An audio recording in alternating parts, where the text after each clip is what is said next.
தற்போது கூடுவாஞ்சேரி போலீசார் வழக்கு பதிஞ்சு 2 தனிப்படைகளும் அமைக்கப்பட்டிருக்கு. மேலும் என்னென்ன நடவடிக்கைகள் மேற்கொள்ளப்பட இருக்கிறது இந்த சம்பவத்தில்? அடுத்த கட்ட நகர்வுகள் என்னவாக இருக்கும்? முழு விவரங்களையும் சொல்லுங்க.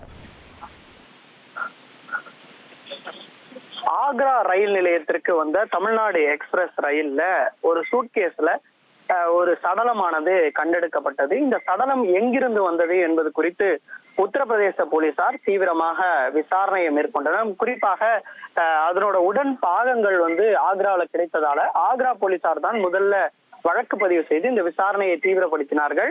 அந்த உடல்ல அந்த பாகங்கள் வைக்கப்பட்டிருக்கக்கூடிய அந்த சடலம் வைக்கப்பட்டிருக்கக்கூடிய கவர் சென்னையை சேர்ந்த ஒரு ஜவுளி நிறுவனம் என்பதால அதனுடைய விசாரணையானது சென்னைக்கு திருப்பப்பட்டது. குறிப்பாக இந்த எக்ஸ்பிரஸ் ரயிலானது சென்னை சென்ட்ரல் ரயில் நிலையத்தில இருந்து புறப்பட்டதால போலீசார் ரயில்வே போலீசார் உதவியுடன் அங்க இருக்கக்கூடிய சிசிடிவி காட்சிகளை ஆய்வு செய்தனர்.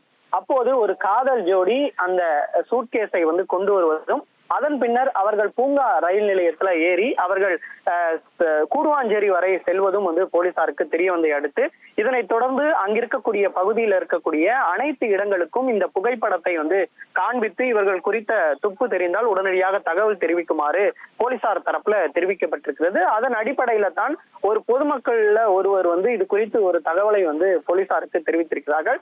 அதன் பேரிலேயே அங்குள்ள சிசிடிவி காட்சிகள் உள்ளிட்ட பல்வேறு ஆய்வுகளானது மேற்கொள்ளப்பட்டது. சுமார் 300க்கும் மேற்பட்ட சிசிடிவி கேமராக்களை போலீசார் ஆய்வு செய்த நிலையில நேற்று கூடுவாஞ்சேரியில் இருக்கக்கூடிய அந்த வீட்டை கண்டுபிடித்தனர். உடனடியாக கூடுவாஞ்சேரி போலீசார் உதவியுடன் அந்த வீட்டை உடைத்து பார்த்த போது தான் அதன் உள்ளே ஒரு பெண் ஒருவர் கொலை செய்யப்பட்டு அவர் துண்டு துண்டாக வெட்டி இது போன்று ஒரு பாகங்களை இது போன்று ரயில்களையும் அதே போன்று தலை எங்கே போட்டார்கள் என்பது குறித்து போலீசாருக்கு இன்னும் கிடைக்கப்பெறவில்லை.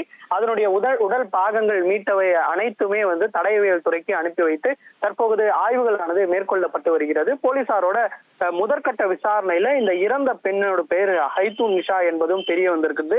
மேலும் இது குறித்து வேறு யாரெல்லாம் அங்கு தங்கினார்கள் என்பது குறித்து விசாரணை மேற்கொள்ள போதுதான் அதுல லஸ்கர் மற்றும் அவரது மனைவி பகமதி பாஜு என்ற 2 நபர்களுடன் இந்த பெண் இருந்ததும் தகாத உறவின் காரணமாகத்தான் இந்த கொலை நடைபெற்று இருப்பதையும் போலீசார் கண்டுபிடித்திருக்கிறார்கள்.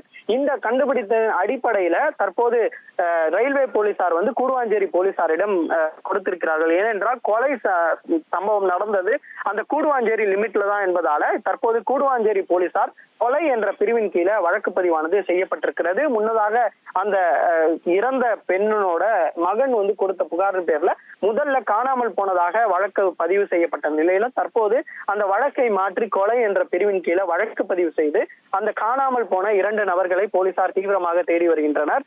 இவர்கள் அந்த சூட்கேஸை வீசிவிட்டு மீண்டும் அந்த கூடுவாஞ்சேரியில் இருக்கக்கூடிய வீட்டிற்கு சென்று அவர்களை பொருட்களை எடுத்து சென்று தான் தற்போது அவர்களது சொந்த மாநிலத்திற்கு தப்பி சென்றிருப்பதாக போலீசாரோட விசாரணையில தெரிய வந்த அடுத்து தற்போது 2 தனிப்படைகளானது அமைக்கப்பட்டு ஒன்று ஒடிசா அதே போன்று பீகார் உள்ளிட்ட மாநிலங்களுக்கு விரைந்திருப்பதாக காவல்துறை தரப்புல தெரிவிக்கப்பட்டிருக்கிறது. தொடர்ச்சியாக அந்த 2 நபர்களை கைது செய்தால்தான் இது தகாத உறவின் காரணமாக இந்த கொலை நடைபெற்றதா அல்லது பணத்திற்காக ஏதேனும் இந்த கொலை சம்பவம் அரங்கேறியதா உள்ளிட்ட பல்வேறு தகவல்கள் தெரிய வரும் என போலீசார் தரப்புல தெரிவிக்கப்பட்டிருக்கிறது. தகவல்களுக்கு நன்றி சாலமன். இனி செல்லும் இடமெல்லாம் செய்தி. தந்தை டிவியின் வாட்ஸ்அப் சேனலை ஃபாலோ பண்ணினா செல்லருக்கும் இடமெல்லாம் செய்தி. இதோ QR கோட் இப்பவே ஸ்கேன் பண்ணுங்க, ஃபாலோ பண்ணுங்க.